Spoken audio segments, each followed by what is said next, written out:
And I am letting IT know we can start.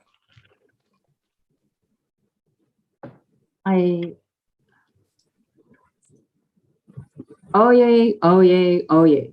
All persons having business before the Honorable, the United States Court of Appeals for the District of Columbia Circuit are admonished to draw near and give their attention, for the court is now sitting. God save the United States and this honorable court. Case number 20-3011. United States of America versus Kelvin Brevard, appellants. Mr. Axum for the appellant, Mr. Goodhand for the appellate. Good morning. Good morning. Counsel for appellant, please proceed. May it please the court, counsel, Tony Axum representing the appellant, Kelvin Brevard, and I'd like to reserve 3 minutes for rebuttal. Fine. We think that it's clear that the standard for an upward departure under section 5K 2.21 was not met here. And while I'm happy to answer the court's questions with regard to that issue, I'd like to first address the variance issue in this case, because the district court issued an alternative ruling stating that it would vary to arrive at Mr. Brevard's ultimate sentence, regardless of the guidelines departure question under section 5K 2.21.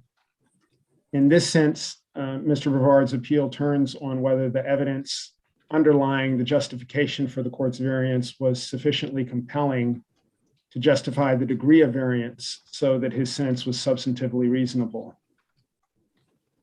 We submit that his sentence was not substantively reasonable because the underlying justification for the variance was untested and partially unreliable.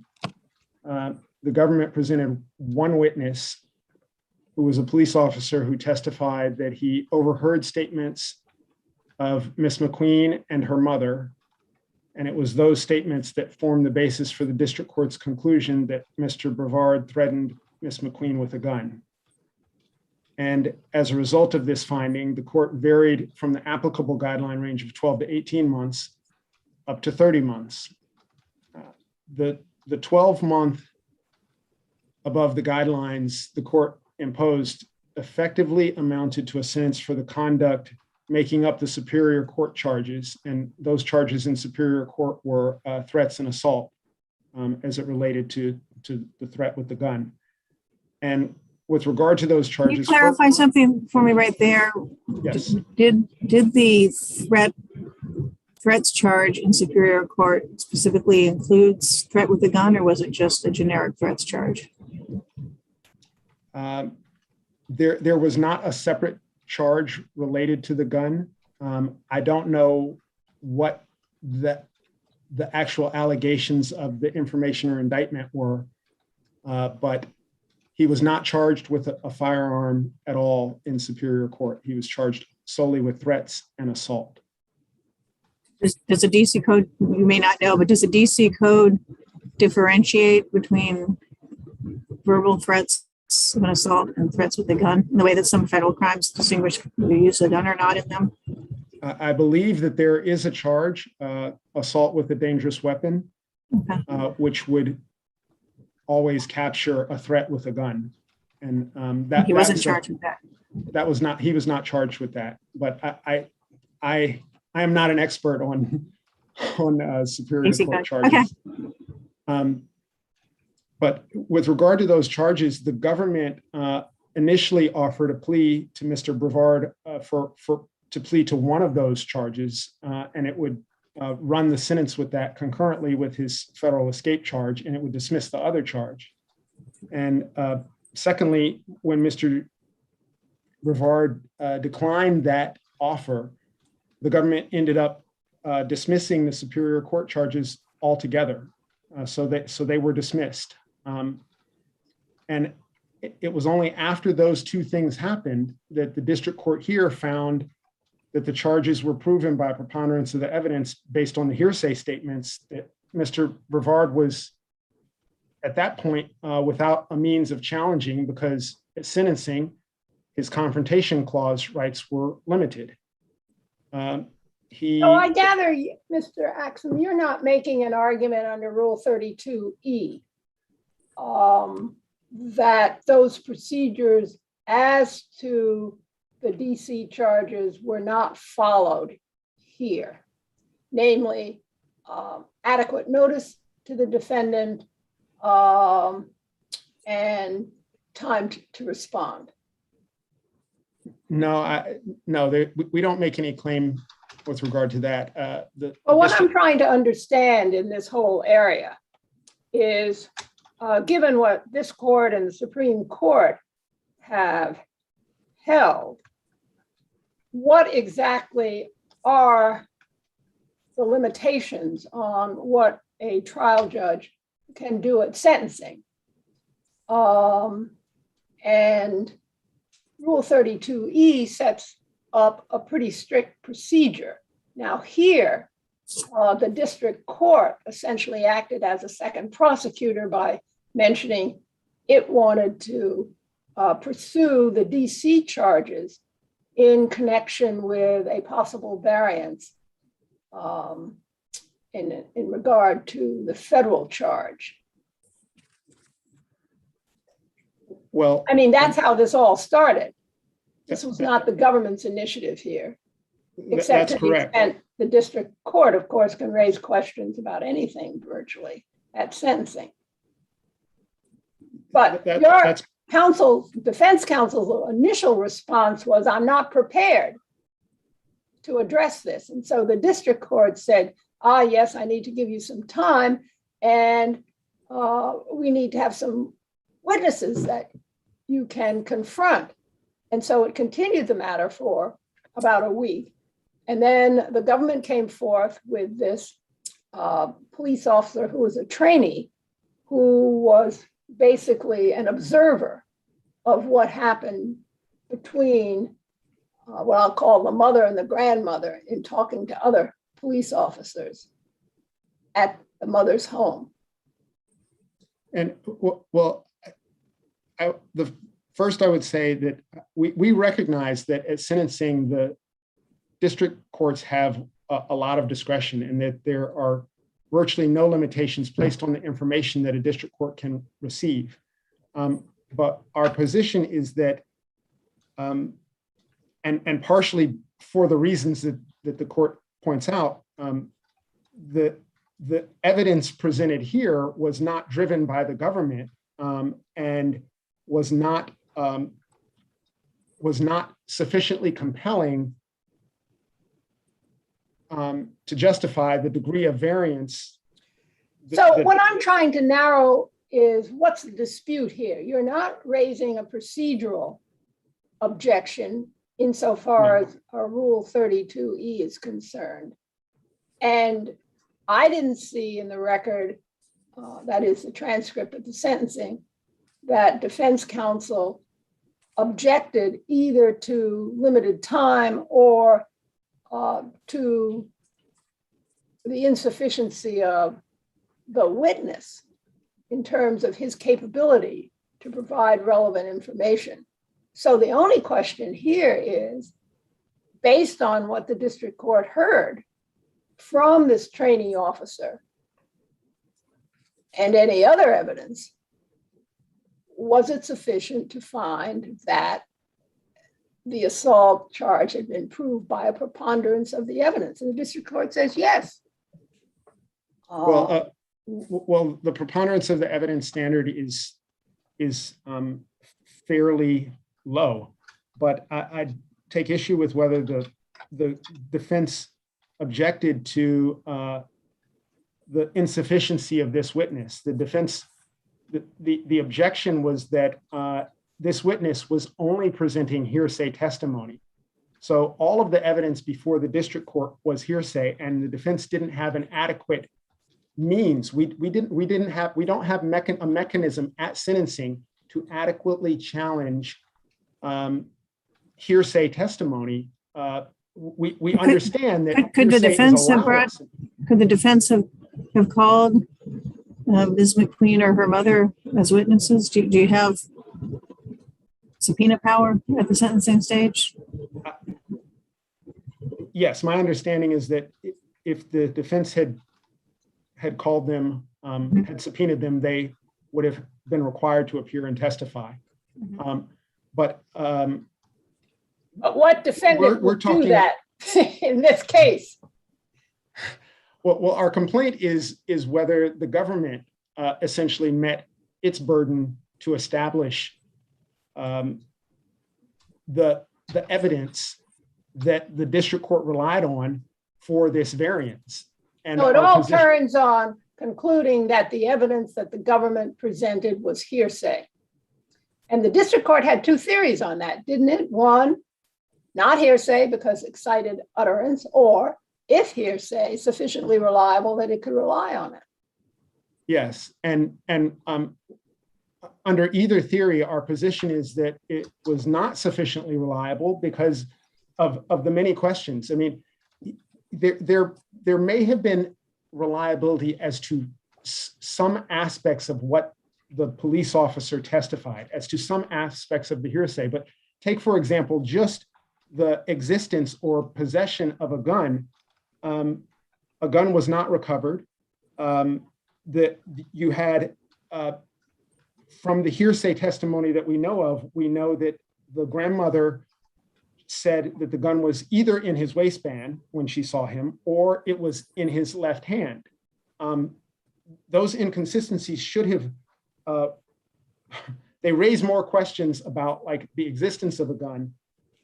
We also did not hear. Well, let me just be clear. If she said she wasn't sure, I thought there was testimony that when he knocked on her door, he was using the gun to knock. And then later she saw it in his left hand. I believe that both of those things are correct, but she independently said that when she saw the gun, she saw it as he lifted his waistband. So right, well, she wouldn't have seen it if he used it to knock on the door. All I'm getting at is, don't we have to look at the, or do we look at the evidence and most favorably to the government here?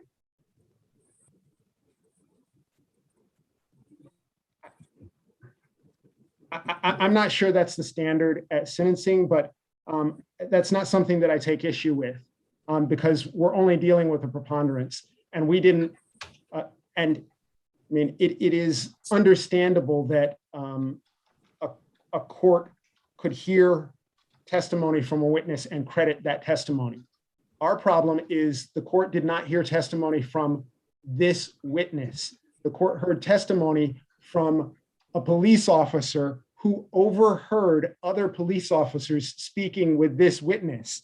He didn't even question her. So of course there were discrepancies. Of course there were uncertainties, and those very uncertainties are the problem that I'm trying to identify. The problem that usually cross-examination ferrets out, like that resolves, and the lack of resolution. I say it's a lack of resolution. I understand the district court drew a conclusion, but drew a conclusion from evidence that was insufficient. So that's our position. Like once you are and it's once when you're relying on evidence that the defendant doesn't have a fair chance to call into doubt, to question, to put through the crucible of the fact-finding process, that evidence should receive less weight when you are going to dramatically increase the defendant's sentence based on that evidence. The only realm that— Can I clarify that point? Because you also said earlier the evidence wasn't strong enough for the extent of the variance. And so is what you're saying is that the evidence, because hearsay evidence can be used at the sentencing stage, so that it was enough to allow some variance, not just this much of a variance? Or is your position that the district court just shouldn't have relied on it at all for any variance? We don't think the district court should have relied on it, but we accept as a general principle that a district court can rely on hearsay, and even weak hearsay. But I don't know that prepared to say that if the district court had varied by 1 day, we would have a great problem with it. I do know that this degree of variance is unjustified based on the evidence the court heard and our limited ability to challenge it. And is that gall that you're relying on for this notion that a reason for variance has to be sufficiently compelling to justify the degree of the variance, and that less compelling evidence justifies less of a variance? And yes? Yes, it is gall. Are there other cases we should look to on that? I mean, because we're in a posture of great deference to the sentencing judge. And this is a little different from what I take gall to be most directly talking about, which is a reason that presumably is established by a preponderance. Whereas here, it's sort of the quality of the evidence is weak. And I mean, I take it that this is part of what Judge Millett's question was going to, is, can you partly believe, hearsay upon hearsay to the point of a lesser variance? Or is it an on-off switch that either it's something that a district court could rely on or not? Well, unfortunately, I think that's where gall has left us, because we're talking about an area where district judges do have a lot of discretion sentencing, and we're only trying to figure out whether the sentence is so unreasonably high or so unreasonably low. And as a reviewing court, a reviewing court doesn't look at a number and automatically know that number. A reviewing court looks at the number and decides, is that number so unreasonably high or unreasonably low based on X, based on factors, based on evidence, or even in this case, based on the weakness of the evidence. So I just would love to hear you on how you understand the record such as it is. Am I right that the only evidence that the district judge sort of confidently relied on that was probative was a statement by the grandmother that then later was followed up by a telephone call with Officer Kasango directly with the grandmother? I mean, I'll also hear from the prosecutor about this, but I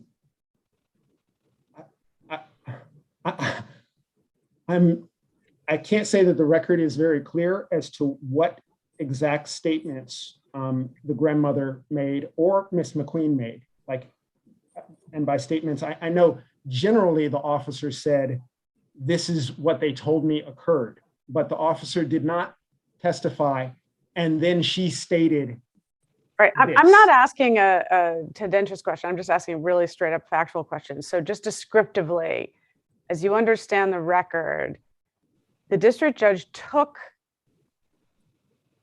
a statement that the grandmother putatively made, that the defendant was knocking on the door with a gun that she described as a black handgun. He raised the gun with his left hand. He said, "I'm going to kill your bitch-ass daughter." And he was turned and was going down the stairs, and he lifted up his shirt and showed the gun. That is putatively testimony or not testimony, that's a statement that the district judge relied on. And that statement came to the court through Officer Kasango, who heard it from other officers, who heard it from the woman herself. Is that just factually as you understand it? I am not sure. I don't think the record is completely clear as to whether Officer Kasango heard that part through other officers rather than heard it himself. Government Exhibit one, which was the body worn camera, does not seem to allow enough time for Officer Casongo to have heard all of that himself. So did that happen after? That was actually where I was going. So there's statements of Ms. McQueen that are not particularly audible, but that are during the period when the body worn camera is running. But nobody is claiming that the statements by Ms. McQueen's mother occurred during the time that the body cam was running. And I just was wondering about that. And then Officer Casongo's within earshot, but he's turned off his body worn cam, or I don't think he turned it off. I think it appears that he had it on from the time that he exited the car, or very close to that. But there were other officers already at the scene, already speaking to the two women before Officer Casongo arrived in the entryway to hear anything. So he wasn't even the best officer to offer this evidence if the government was going to proceed solely based on the hearsay from the officers. He was weak, and in that sense, that there are questions that, again, like we were without the means to challenge him, but that is further reason to doubt the reliability of the hearsay statements themselves, because Officer Casongo, we can't be sure right now what he heard and what he didn't, and what he heard through another person. There's so many layers. No question that you had the opportunity, or your client had the opportunity, to bring out all these points in questioning the officer. Isn't that correct?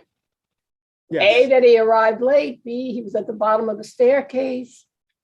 So he may have had difficulty hearing things. And then also, as to his statements, could not the defendant have questioned him about them? Yes. In other words, all the points you're making now, couldn't those have been expressly brought to the district court's attention? And my question is, indeed, weren't they brought to the district court's attention based on the hearing transcript that I read? So the district court was aware of all this. I think that's my first answer. The district court was aware that the defense could have more explicitly cross-examined as to these deficiencies is true, but it doesn't change that what Officer Casongo testified to was unclear and not sufficient to justify the finding that the district court made. Another challenge and a reason supporting our deference is the district judge is making a totality of the circumstances determination. And here, I guess I have two questions. One, if we affirmed on the 3553 ground, we don't have to reach the 5K 2.21 ground. Would it be inappropriate to reach it?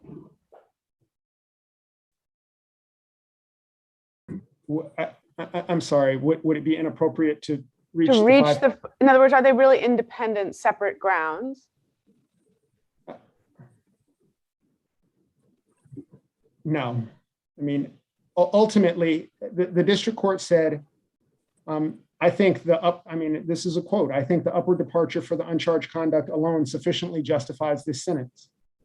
If the upward departure alone justifies the sentence, then I think it is logical that the variance,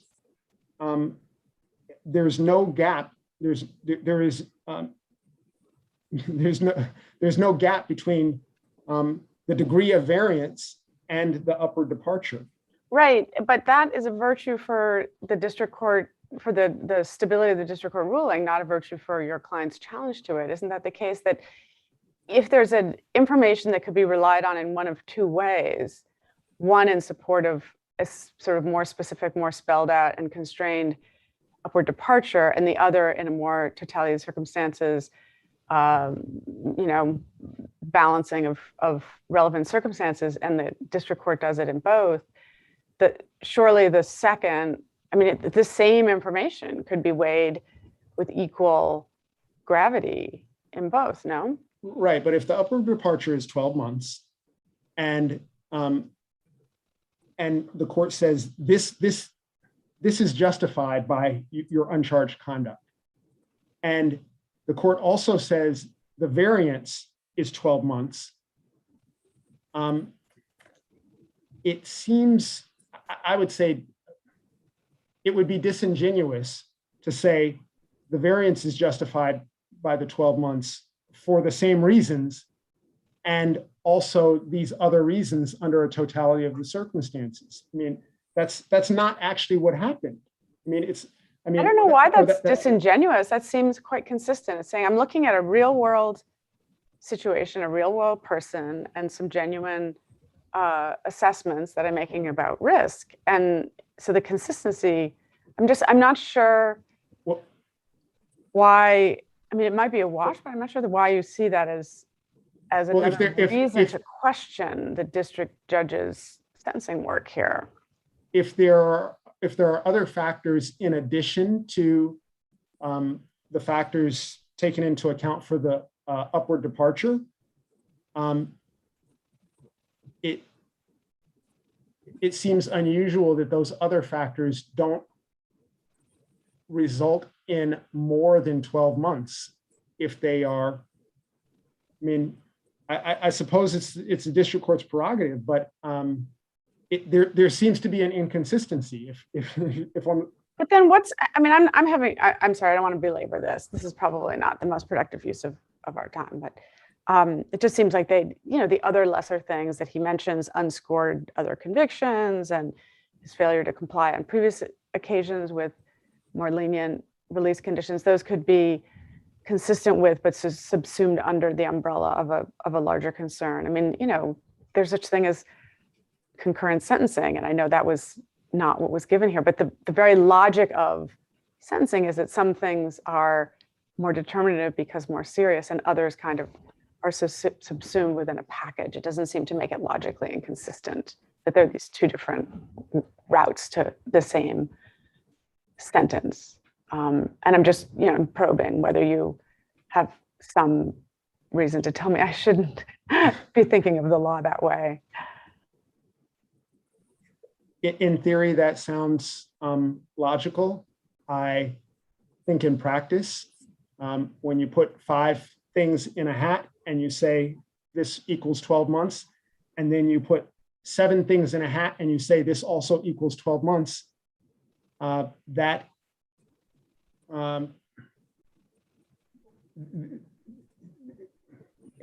without an explanation as to why they both equal 12 months, I think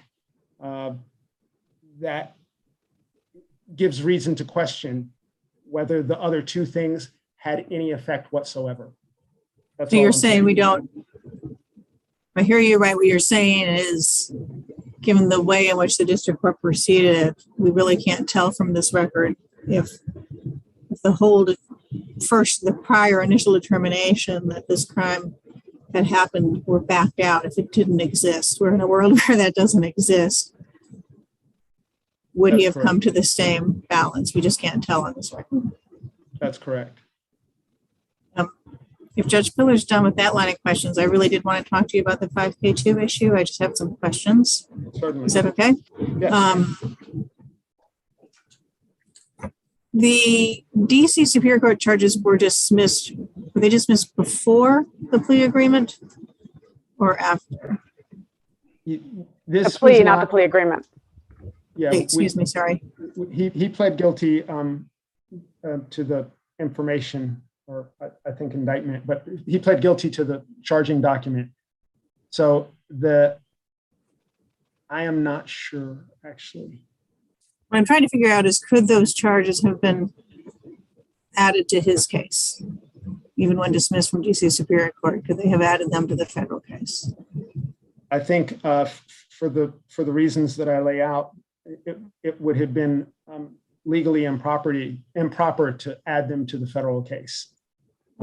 Explain that to me a little bit better. I mean, I get you can't prosecute them in both courts at the same time, but if it's dismissed in one court, just because of the unusual nature of the were part of the assault and threats, and under Rule 8, which is the joinder rule, which applies in Superior Court as well, in order to join two separate crimes, they have to be of similar nature, which these are not. They have to be part of a common scheme or plan, which these were not, or part of the same transaction. Right. But let's assume that you have a prosecutor who has the same view as the district court. If you commit a crime, I understand you disagree with it. I'm just asking the question. If they have the same view of, crimes you commit on escape or crimes you commit within a relatively short period of time after the escape, which would include 2 months.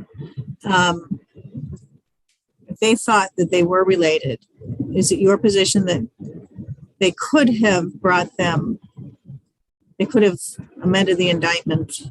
I can't remember if it was indictment or information in this case, but they could have amended it to include those two charges. And you're saying if the defendant had consented, it could have been part of the plea if the defendant had consented. That's the only way. And the problem is that you can't, the law doesn't allow for joinder simply because two things take place close in time. That is. I'm putting aside the Rule 8 issue. I'm just trying to understand the legal framework here. And so, in theory, these things, had they originally been charged by the government, by the federal government together, yes, and not in separate courts, just in federal court, and your client would have had objections, you can't bring those here, all those things, but say they're charged together in this court, in federal court. That would have been unlawful without his agreement? I think it would have been unlawful under Rule 8. We would have filed a motion to sever under Rule 14. Mm-hmm. And it's, again, because none of the facts necessary to prove the escape are necessary to prove the assault and threats. And that's the general framework. I think all. So I'm trying to ask if the Rule 8 test isn't, I know you propound the Rule 8 test here for what counts as a potential charge in the case. If that's not the test, I'm trying to figure out if there's another one, but would this even have been something sort of cognizable in federal court? It doesn't matter that they're DC local charges. Those can be brought in federal court in DC. I know I should know this, but. No, it wouldn't matter. Sometimes. Okay, there's a statute on that, and then there's the rule as well. Can you elaborate, one of you? No, maybe we can have Mr. Goodhand probably will be able to speak to that. When you can bring local charges in federal court. In general, the government needs a federal nexus. So they need a federal crime in order to bring the local charges in federal court. The federal crime here would be the escape because he removed himself from the custody of the Attorney General. I'll just a quick aside. If DC were not the federal district, sure, all of this would be in state. We wouldn't even be having this discussion, which is I understand a separate issue, but even within state, even if everything had been brought in DC, I know the court is trying to figure out like a way to conceptualize when charges can be brought together. And I understand that I understand the temporal relationship between the escape and what happens on escape. But the only reason that the temporal relationship exists is because escape is a continuing offense. And it is only a continuing offense so that the statute of limitations doesn't run. It is not a continuing offense so that because either in any part of the mens rea or actus reus has to be committed during that time. all of the actions for escape are complete on July 31st. It is just a legal construct that it is a continuing offense until he is picked up again. It is not. So whatever happens while he's not picked up doesn't contribute to and is not the result of the escape. That's just one more quick, simple fact question. I noticed that in the sentencing hearing, Mr. Brevard's counsel asked that he be sent, I think, to Butner in South Carolina to get mental health treatment. Yes. I didn't then see the district court asking for that, but it could be some other place that I haven't seen. Do you know where he is, and is he in a facility where he's getting mental health treatment? Since that really seemed to be mentioned a fair amount at the hearing. I can't remember where he is, but I am positive that he is not at Butner, and he is. I think the district court undertook to send him to Butner or Peterson. Is that right? But he's not at a facility receiving. I can't say that he's not receiving any treatment, but he's not at a facility that specializes in mental health treatment. I can look that up and get back to the court. It's just a question Mr. Goodhand might be able to answer to. Okay, why don't we hear from the government? And we'll give you some rebuttal time. Hey, please, the court, David Goodhand for the United States. Addressing the issues in the order presented by my opponent, first turning to the reliability finding that the district court made.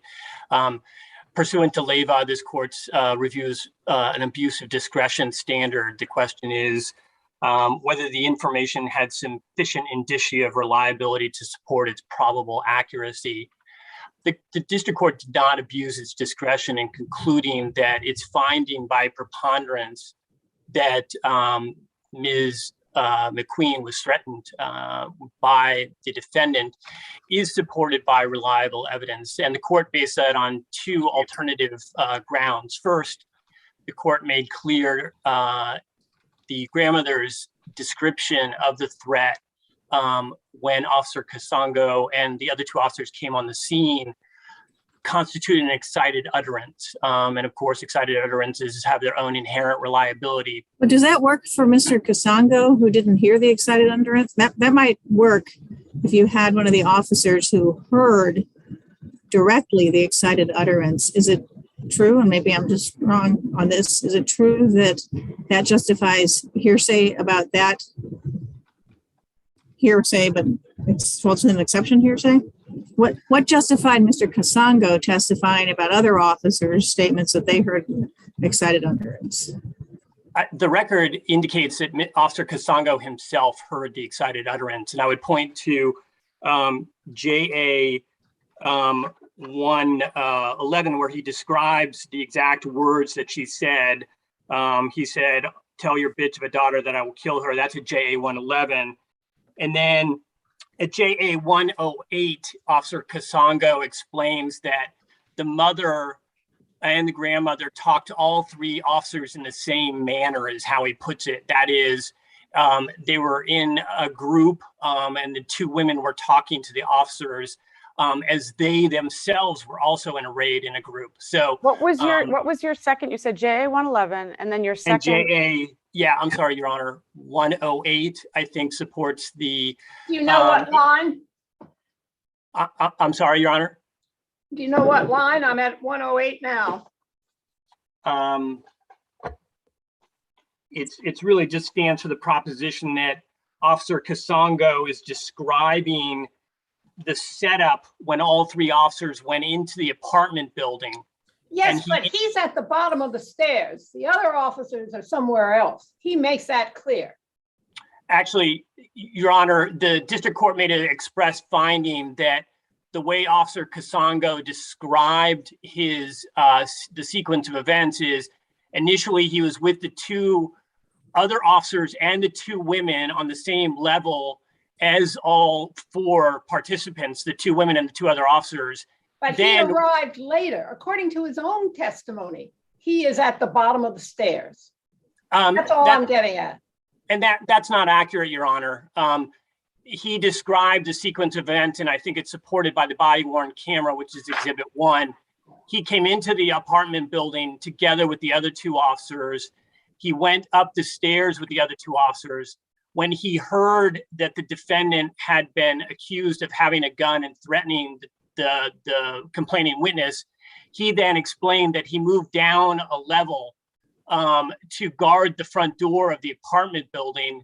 But as the district court expressly found, Officer Kasongo could still hear the descriptions of events that the two women were providing to the two officers slightly above him on the stairway. So that's 111, which is your strongest site, starting at line 17, I think, where he says, but I heard.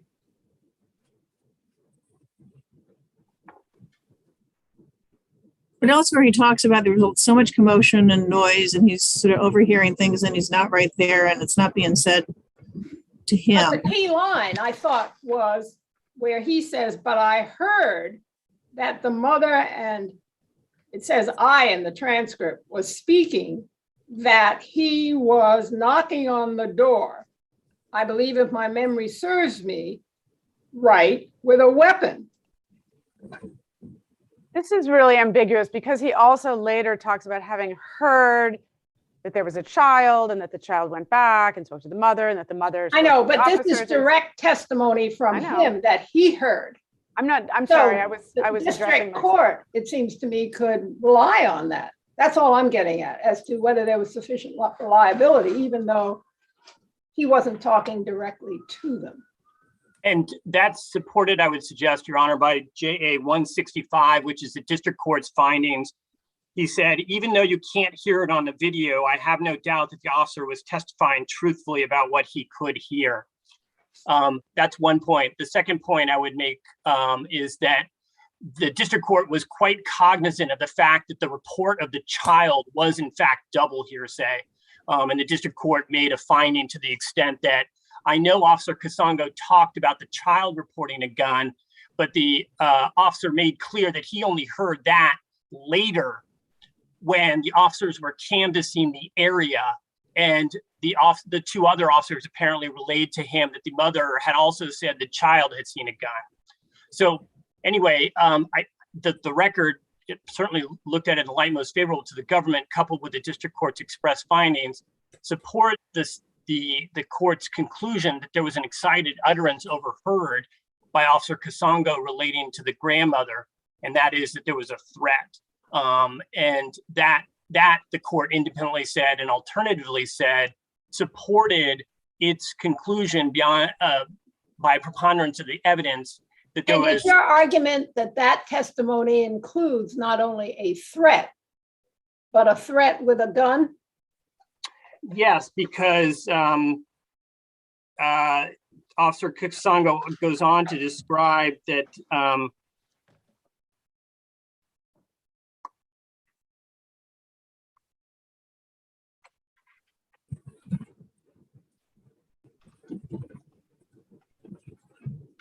your apologies, Your Honor, I'm looking through, okay.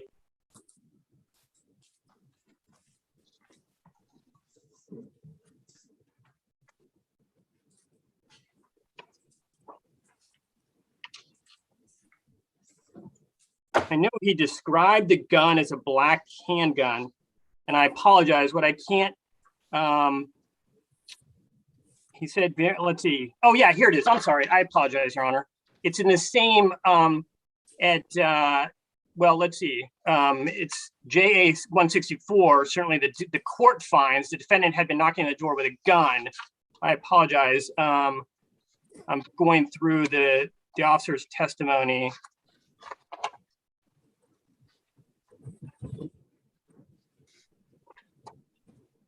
Okay, I'm sorry. Again, that is 111. He was knocking on the door with a weapon, and he was knocking on the door with it and calling her types of names to her daughter. So that's at JA 111. And so that, again, that's combined with the threat. It's an excited utterance that it has two parts: threat to kill coupled with presence of gun. Can I ask a question? Just is there evidence somewhere in the record about what this door was like? How could, if it's just like a wooden door, how could they know what he was knocking with? Is there evidence maybe there's some glass around the door? Or? I don't think there's anything in the record to indicate that, Your Honor. Well, Seems the like- body-worn camera shows the doors on the immediate below. I mean, unless the doors are different, they're solid wooden doors, black painted, solid. Maybe I don't know if they're wooden or metal, but they're black painted, solid doors with no window that I could discern. And so there was a question I had about the knocking on the door with the gun, and then holding the gun, and then having the gun in the waistband. Mr. Goodhand, I just wanted to pin one thing down. You had mentioned the child's testimony is double hearsay, but I think as it's described by the district court, it's triple hearsay. Is that right? It's child tells mother and grandmother tell the other officers, and then the other officers tell Kasango. I think that's accurate, Your Honor.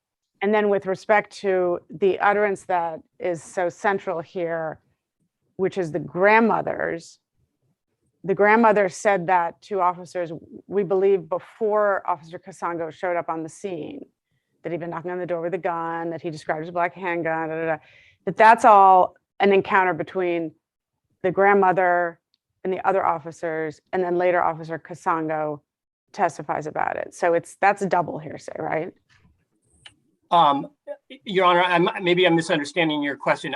I think this goes to the issue of whether or not Officer Kasango could hear the initial interactions between the grandmother and the mother on the one hand, and the two officers. And the court concluded, as a matter of fact, that he could, and he thus reported in his testimony that he. I thought he wasn't. No. There are two different utterances. Go ahead, Judge Millett. No, I think you honest. I think we're asking the same thing. So we had a whole discussion previously this morning about the grandmother saying that he'd been knocking on the door and that he had a handgun, and he showed that was all not anywhere recorded, even in a muffled and difficult to discern way on the body-worn cam. And the reason for that, I understood, was that particular encounter was the preceding officers who arrived and talked to the women before Officer Kasango was even on the stairs. And then later, what you hear, to the extent it is at all audible, is McQueen saying he's a killer, he's a killer, he's a killer. If you've been here when you got here, that's a different statement. And that, I gather, is not the statement that the district judge is relying on. So to the extent that he's relying on the testimony or the statement by the grandmother, it's a double hearsay statement that then Officer Kasango follows up later and asks about in a conversation with the grandmother. Is that factually correct? I don't think so, Your Honor. Again, I understand the sequence of events as Officer Kasango, and I think it's supported by the body-worn camera footage. Officer Kasango enters with the two other officers. They all hit the stairs. The two women, as I think the body-worn camera footage supports, are coming down the stairs towards the officers. They are speaking. It is true, the first two officers that Officer Kasango is training with reach the two women, but I don't think Officer Kasango ever suggested that he could not hear what those two women were saying to those two officers in the stairwell. And again, I think that's what the district court said when it made the finding that it did. And this is, again, let's see, it's page 165. I have no doubt that the officer was testifying truthfully about what he could hear. And that is conjoined, I would suggest, with JA 111, where the officer says, the mother said he was, quote, knocking on the door with a weapon and calling her types of names. And she said, this is the exact words, "I'll tell your bitch of a daughter that I will kill her."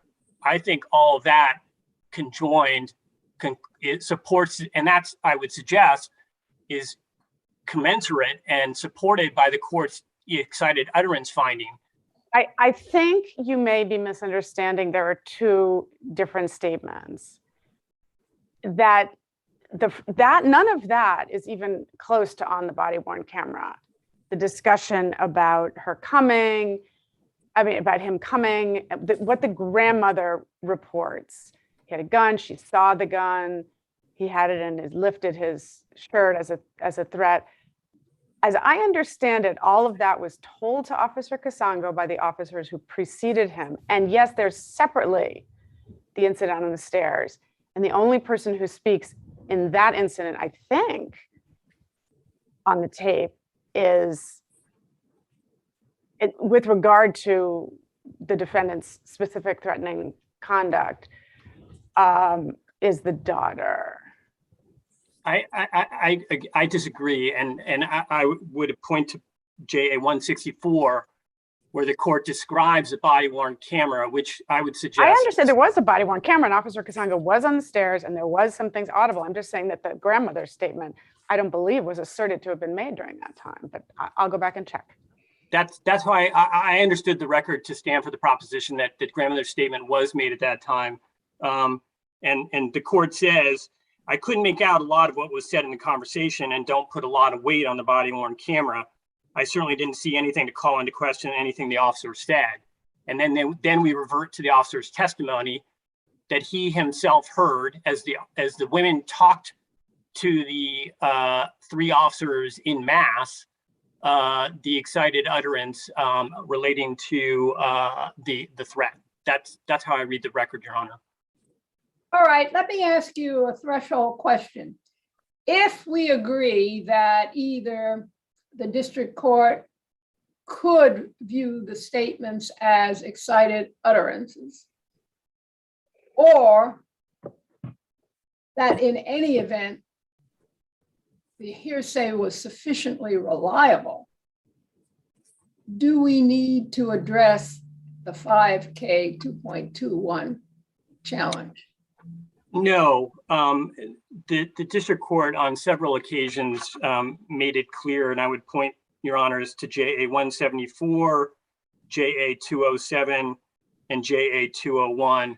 The district court made it abundantly clear that these were independent rationales for— I agree. The only question I have is, were the court to conclude that it was error to apply 5K 2.21, is there a reason for the court to make that clear? Or do we say, as we have said before, since we can affirm on the alternative ground, there is no need to address the other ground? I think the latter position is in conformity with this court's decision in Simpson, which says if the alternative rationale is sufficient to support the judgment must be upheld. But that's a different question, respectfully, counsel. It must be upheld, but the question is, does the court have any obligation in those circumstances if it rejects your argument as to the 5K 2.21? I think this court's I'm sorry. Go ahead. I think this court's obligation is to take the district court at its word. And so when the district court says, even if I'm wrong, I would consider this under 3553 as a variance, and that's at JA 174. So is this a situation like many others where this is not a harmless error situation, but where the court says, even if there was error, we don't have to address that because there was this alternative ground? I think that's exactly right, Your Honor. And the alternative ground is completely distinct. So this bleeds into the distinction between a departure ground and a variance ground. The departure ground is technically it's an application of the guidelines. You're just saying that there were factors that led me to outside the heartland of the guidelines. A variance of court, is a different analysis. That is, so it's a statute. From the government's point of view, if the district court has discretion to look to a voluntary non-mandatory guideline and sentence in accordance with that, or to exercise this discretion under 3553, what role do the guidelines play in sentencing? Well, it's obviously it's a statutory consideration under 3553A, that is application of the guidelines and the resulting range. But that gets at, I think, critically, when the court got to that part of its variance analysis, the court said it believed the sentence was demonstrated and supported by the guidelines. In particular, I looked at 5K2, but if it wasn't, I would still impose the same sentence as an upward variance, and that's at JA 207. So the district court was assiduously following the statutory factors. One of the statutory factors is the guidelines in the properly calculated range. The district court said, I think the sentence that I am planning on imposing is supported by the guidelines pursuant to that statutory factor. But even if it wasn't, I am imposing it as an upward variance based on his criminal history, his inability to adhere to judicial supervision, his many probation revocations. The court concluded that the community need to be kept safe from his future crimes, is how the district court put it. And you know, this is another point that I would like to make is my opponent has suggested that the variance depended entirely on simply the uncharged conduct. It's difficult, I would suggest, to read the transcripts, the transcript pages and the thorough explanation the district court provides and conclude that the upward variance was predicated on, yes, it is true, the uncharged conduct, but the court was also, as it put it, quite concerned about the defendant's significant criminal history, quite concerned about the trends that the district court saw in the defendant's actions. On the one hand, he couldn't adhere to judicial supervision, had 5 probation revocations. On the other hand, the district court identified the escalating misconduct involving guns that the district court had perceived. And the court considered unwarranted sentencing disparities, concluded that was not a factor. I guess I'm trying to understand. I'm a defense attorney and I'm preparing my client for sentencing, and I look at Rule 34E and I see what's going on, and that the defendant has a chance to state his objections and the government has a chance to state its objections. But the report that actually comes to the district court, even though it lists this assault charge that was in the Superior Court, it recommends to the district court that nothing else would support a sentence in excess of the guidelines. So now, do we understand that that's not sufficient, that the pre-sentence report must contemplate it, now that we have these non-mandatory guidelines, that the district court may, as an alternative, proceed under 3553A and deal with that as well, so that the defendant, in preparing for sentencing, knows what he's up against, to the extent the pre-sentence report is supposed to give him notice. Understanding, as you point out, that the district court has a lot of discretion nonetheless. But I'm just thinking about what's the whole point of the pre-sentence report if it's not dealing with the reality of what's happening in the district court.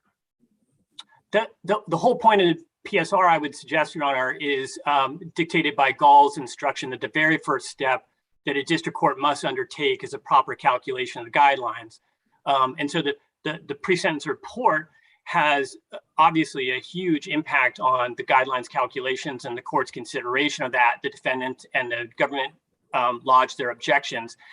Once we get past the threshold of properly calculated guideline range, possibility departures, then the court, pursuant to Gall, is instructed to consider the statutory factors pursuant to 3553A. So I think in this case, that exact sequence of events was followed assiduously. So in this case, if the district court says to the government as well as defense counsel, I'm contemplating adding some time based on this dismissed assault charge, then the district court must do what it did here, namely afford an opportunity for cross-examination and give defense counsel sufficient time to prepare for this new development. I think the Supreme Court in Burns articulated that the requisite notice was necessary on a due process level for these types of contemplated departures. And my opponent has not suggested that that was not adhered to here. And I just want to be clear on what the government's position is. I think the government's position is that the court assiduously followed both Burns with the requisite notice and then gave the defendant the opportunity to test the reliability of the information that the district court was contemplating relying on. That is the uncharged threat that had been charged in Superior Court. And in that respect, the district court was obviously on full notice of the defendant's concerns about confrontation. That was fully explored before the district court.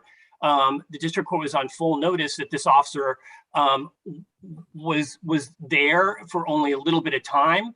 The district court saw the body-worn camera footage. It could take into account whether that did or did not support the well, as I read the transcript, the district court didn't find that of any use one way or the other. The district court said it was of limited use and said it didn't contradict, however, the Officer Kasongo's testimony. So just so we're clear, though, the point that the government's position is what the district court did here, although arguably a surprise to defense counsel, was consistent with what the federal rules of criminal procedure contemplate. Yes, and my opponent hasn't suggested otherwise, and I think it would have been a surprise only if the district court had held the sentencing on the exact day that he raised you know, what I'm getting at as well is the government decides to produce probably the weakest of all of the police officers to appear, thus limiting defense counsel's ability to explore this to any real extent. And obviously, given the hostility of the parties, the defendant doesn't want to have to call a complaining witness and her grandmother.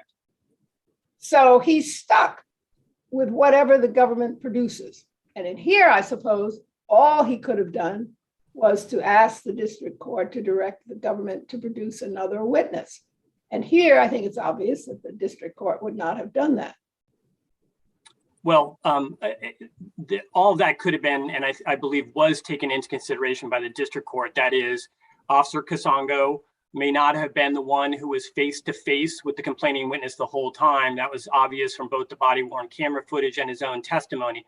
But the district court found the officer credible, very credible, he said, number one. Number two, the district court also did note that, of course, the defendant was available to subpoena the complaining witness and the mother. The district court made express reference to that and did not. Now, you know, no defense attorney who wants to avoid a motion for ineffective assistance is going to do that, counsel, and you know that as well.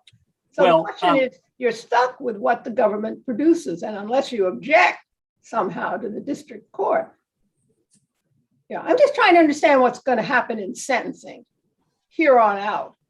Well, I think what's going to happen in sentencing is this court is going to take all of these factors into consideration and decide whether or not the government met its burden and demonstrated that the information the district court was relying on was supported by sufficiently corroborating circumstances such that it was reliable.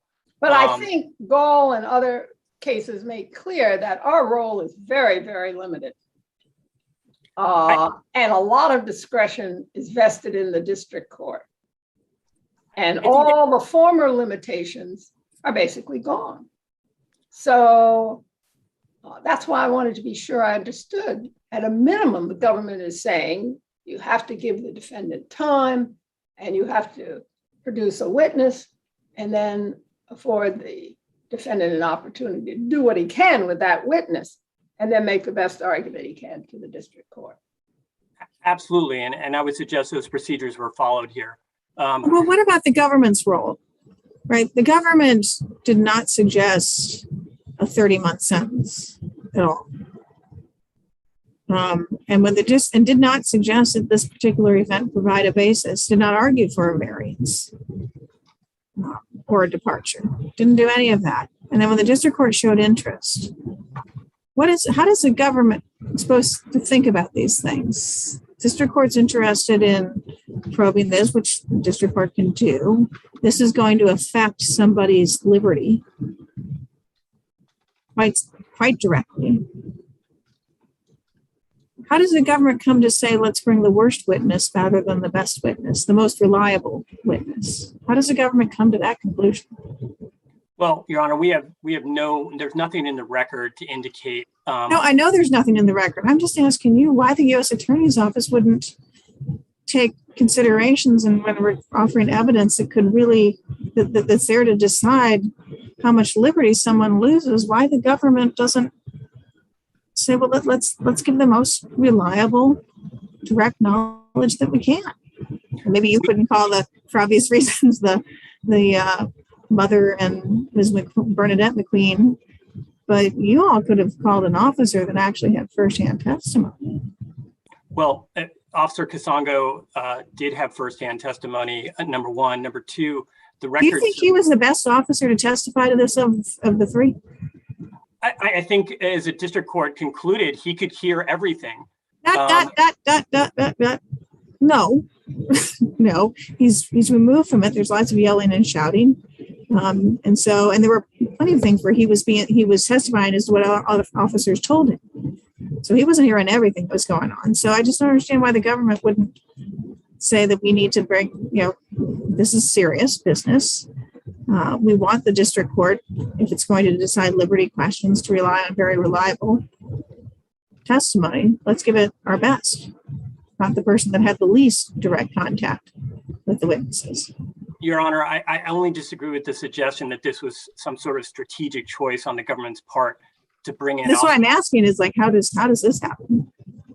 Your Honor, the record is silent on that. That's all I can say. We know that the complaining witness and the mother, by the time we got to the sentencing hearing, were not cooperating with the government. Yeah, I get that. I get not calling them, but I'm just wondering, is this happening other times that the government doesn't come forward with its best evidence at these hearings? Again, there could have been any number of reasons why the two officers no reasons were given. That the record is silent on that, Your Honor. I have a couple of other questions. First of all, do you know when his sentence at the halfway house was going to terminate? Well, we know it's September, but I don't know the date. It must be a date somewhere. Your Honor, I only saw reference to September in the government's pleading. I apologize. I don't have the exact date. The Department of Corrections would have had an exact date set. They would have, right? I'm confident they would have. I just didn't see it in the record. Is that something you'd be able to get for us? I'm sure I could. Okay. And do you know where he's incarcerated? Is he at a facility that specializes in mental health treatment?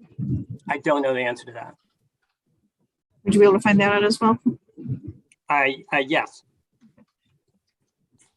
And then if my colleagues are done with the question about the variance, I do need some help understanding 5K2.21. Because I find it rather confusing in the way it's written. When it says, it opens point 1 there with underlying a charge dismissed as part of a plea agreement. That means a charge that is part of and dismissed in the plea agreement, right? Yes. In this case. I'm not looking outside the case for other things. It's in this case, it's in the plea agreement. The plea agreement says this charge will be dismissed. And then in the next clause, when it says underlying a potential charge not pursued in the case as part of a plea agreement, we're again talking about the plea agreement in this case. What was a potential charge in this case? Correct? Is that your understanding? Potential charge in this, when it says a potential charge in the case, means for our present purposes, the escape case. I'm not sure the government would. I'm not sure it's cabined. Well, in the prior clause, underlying a charge dismissed as part of a plea agreement in the case. What does in the case mean there? Whatever the plea agreement defines the case as is how I would look at that. That is, a defendant, as was referred to in my opponent's argument, a defendant could, even if offenses, for example, weren't joinable, in one particular court. A defendant could say, well, I'm pleading to these 3 charges, and that's part of my plea agreement. But well, that's what the language plea agreement means. What does in the case mean? Again, all I can surmise is that the plea agreement defines the scope of the case. If the parties. And then does a plea agreement define this? Does in the case have the same meaning in the next clause? The plea agreement defines the scope? I think that's probably a fair reading of the statute, yes. Well, it would be silly for in the case to mean 2 different things on the same line, right? Agreed. Okay, all right. And since the charges the district court was relying on here could not have been in the case, right? Because they would have to be under DC law capable of being charged in the same indictment or information, which would bring in Rule 8, right? So these things could not have been in the case absent the defendant's consent, I suppose. Correct? If only I would agree if we accept the proposition that case in that context is defined by the contours of Rule 8. And I know that. No, I'm asking you in the case. I'll go back and start where we were. Right, in the case means the case being prosecuted. In the first clause, it could be broader with the defendant's consent. In the second, it could be broader with the defendant's consent. But otherwise, it's what the plea agreement is talking about and charging. In the case, it's going to be in the same thing in both cases. Sorry, shouldn't use case again. In both situations. Well, maybe I'm misunderstanding Your Honor's. I might be misunderstanding what you said. It might be my fault. Underlying a potential charge not pursued in the case for any other reason, of course, is why is the. Yes, and I get what for any reason might be, but I'm trying to understand potential charge in the case. Yeah, I think that's informed by it's not defined. Case is not defined for sure. My opponent is proffering a definition of case premised on the Rule 8 standards. I think when you look at the legislative history of that guideline, you see that the drafters were comfortable with the understanding of the relationship between uncharged conduct and offensive conviction. That had some sort of meaningful relationship between the two. And they cited Baird, they cited Kim, they cited Cross. No, right. They were dealing with a whole circuit conflict that didn't address the question I'm asking you. That was really sort of relatedness. They weren't interpreting potential charge in the case. Right. There was no question there that those things could have been included as a lawful matter, aside from the guidelines. There was no legal barrier to those being included in the case. And so the only question is, well, if the government leaves them out, and obviously isn't formally dismissing them, we're not in that situation. So if the government leaves them out, but could have brought them in. I read those cases. I didn't see any of them talking about, well, what if the government couldn't have even brought it in? Would it still be a potential charge in the case? And none of those were talking about that. So I understand that history. But throughout the guidelines, usually when it talks about in the case, and that also seems to be how it's talking about in the first clause here, it has to do with circumstances of the defendant or circumstances of the offense, right? And in this case, that at least, whether it's a full Rule 8 test or not, involves a level of relatedness. And I'm asking you whether that relatedness includes whether it even just, and on the plain text here, could have been, as a matter of law, a potential charge in the case. That's a level of relatedness. There's other things for things that could have, there's no lawful barrier to. We have the different verbal formulations, and this court has one too from the Smith case. But I'm asking you, as a baseline, doesn't it have to be something that the law would have allowed to be a potential charge in the case? I'm just not sure the ordinary meaning of case is broader than the typical potential legal charge in the case. We're not going to take case out by itself. I'm looking at the phrase here. It has to be something not pursued. So that tells me it has to be something that could have been, but was not pursued. Okay, so could have been, that's why they have potential, right? Because it could have been, but wasn't. So a potential charge in the case. I'm really struggling with what this language means here, and maybe one might just go ahead, please. I was just going to say, I don't disagree that this is difficult language to parse. It's why we have suggested that there's an alternative independent rationale for affirmance here in sort of an analogy to constitutional avoidance. There's nothing constitutional here. We don't have that kind of. By analogy, that is, if you have two independent grounds, as we have here, the government's position is, and Keel supports this, Simpson supports this, this court, if it agrees that the variance is properly supported, it could affirm on that ground. And because I don't disagree for one moment with Your Honor's suggestion that this is difficult language to parse, number one, and there's very, very little case law on it, number two. Right, the government didn't itself ask for this 5K 2.21 departure in this case. No. Does the government agree with the district court's position that any crime committed while on escape qualifies? I think he said it's the heartland of 5K 2.21. Does the government agree that any offense committed while on an escape? Yes, to the extent that if we're looking at the Smith sort of descriptor or logical relationship test, what Bailey instructs is that an escapee is a continuing threat to society.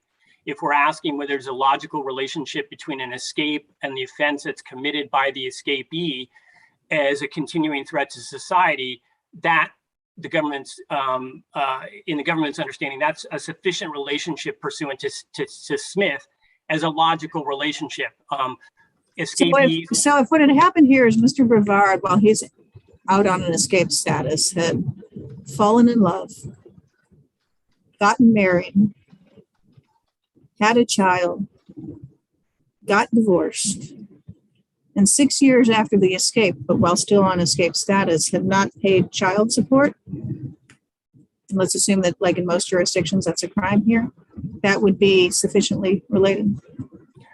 That's from our perspective, that's not precluded by the discretion afforded by the departure language. That would be sufficiently related in your view under our case law.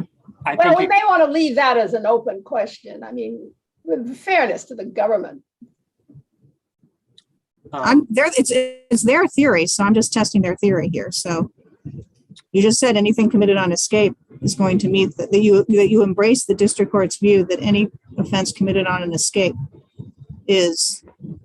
qualifies for 5K 2.21.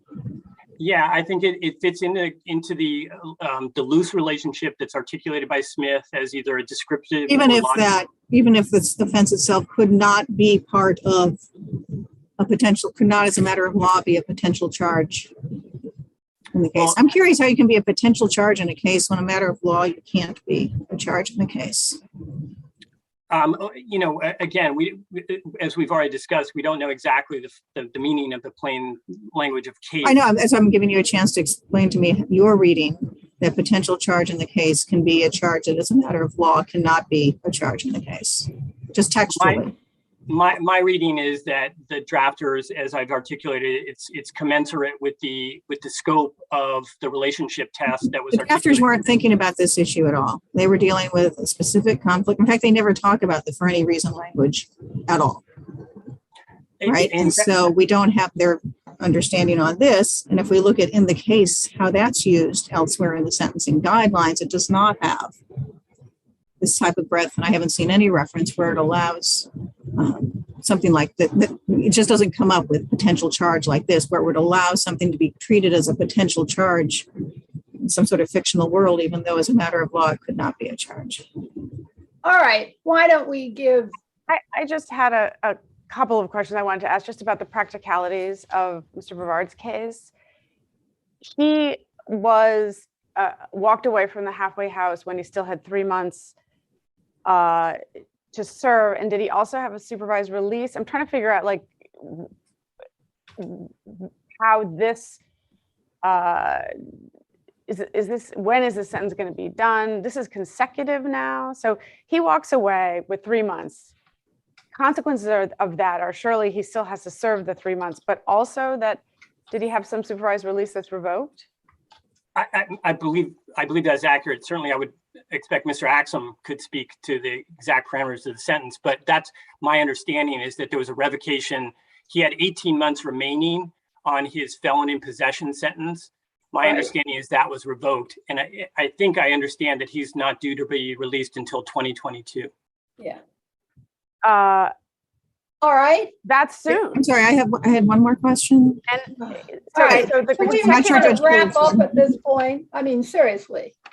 no, I just wanted to know the timing. And so it's a consecutive on top of an 18 months plus perhaps some revoked supervised release relating to the underlying offense. All right, Judge Millett. I'm sorry, did he answer?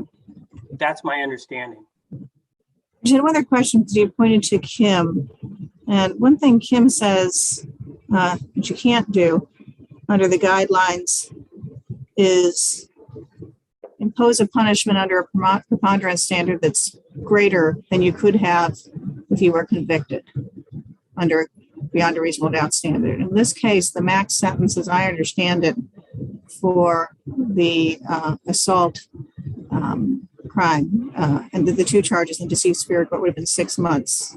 And yet the district court's departure here was a year. Does the government agree that at a minimum, departures can't be more than what you would get if you were actually convicted of the offense under 5K 2.21? Your Honor, I can't agree or disagree with that. I don't know the answer to that. Okay. All right, let us hear from counsel for appellant. We'll give you a couple of minutes, Mr. Axum. Thank you. I would first say with regard to 5K 2.21, to the extent that there is any ambiguity, and I think that there is none, I think that case is clear. Case means the case is any court would interpret the case, the legal case. If they wanted to allow the government to define case, it would have said as charged by the government. I mean, it's very, very simple language. But separate aside from any ambiguity that the government's trying to inject into this, if there is ambiguity, the rule of lenity says that it must be interpreted in our favor. So that's all I'll say with regard to 5K 2.21.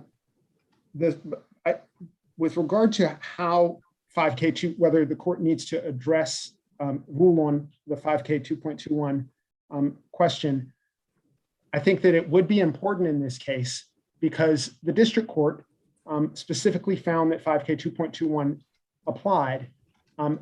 I've argued that there is complete overlap with the variance, but I would also suggest to the court that the district court's 5K 2.21 finding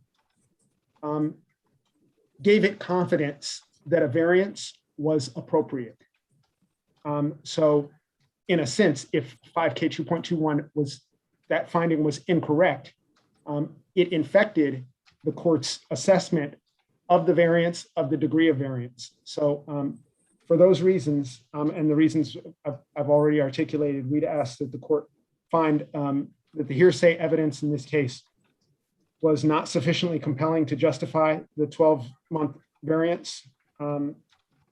We'd ask that the case be remanded with instructions that either Mr. Brevard be afforded the opportunity to confront and cross-examine competent witnesses or the evidence not be considered. All right, thank you. We'll take the case under advisement. This honorable court is now adjourned until Thursday, October 7th at 9:30 a.m.